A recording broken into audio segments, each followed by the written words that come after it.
Hello everyone. Today I'm going to explain the famous poem, She Dwelt Among the Untrodden Ways, by William Wordsworth line by line. But before we begin, if you're new here, please don't forget to like and subscribe to my channel. Now let's understand the background first. This poem is about a young girl named Lucy who lived alone in a remote place and died without anyone noticing except the poet. The poem shows how even an unnoticed life can be precious to someone. Now let's begin our line-by-line explanation. She dwelt among the untrodden ways.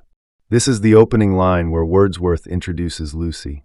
When he says untrodden ways, he means paths that people rarely walk on. So he's telling us that Lucy lived in a very isolated place, far away from where most people lived. In simple words, she lived alone in a remote area where visitors seldom came. Then says, beside the springs of Dove. Here the poet tells us exactly where Lucy lived, near the springs of River Dove. The mention of springs gives us an image of fresh, pure water flowing in nature. This suggests Lucy's life was simple and pure, connected with nature. You can say he's describing a peaceful, natural setting for her lonely life. A maid whom there were none to praise. Now Wordsworth tells us more about Lucy's situation. A maid means a young unmarried woman. He says nobody praised her, meaning no one complimented or appreciated her.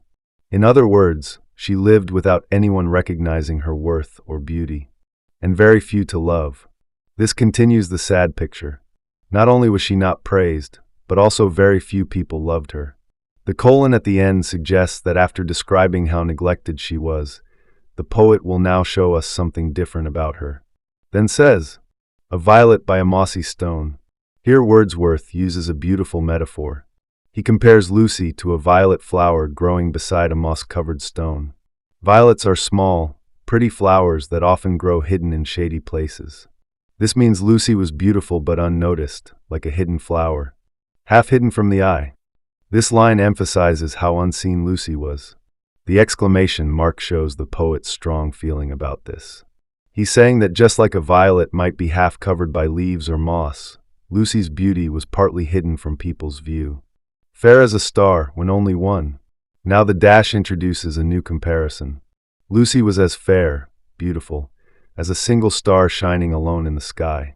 This suggests that even though she was alone, her beauty was special and bright like a star. Then says, is shining in the sky. This completes the star comparison. A single star in a dark sky stands out beautifully, just like Lucy's quiet beauty was remarkable even though she lived unnoticed. She lived unknown, and few could know.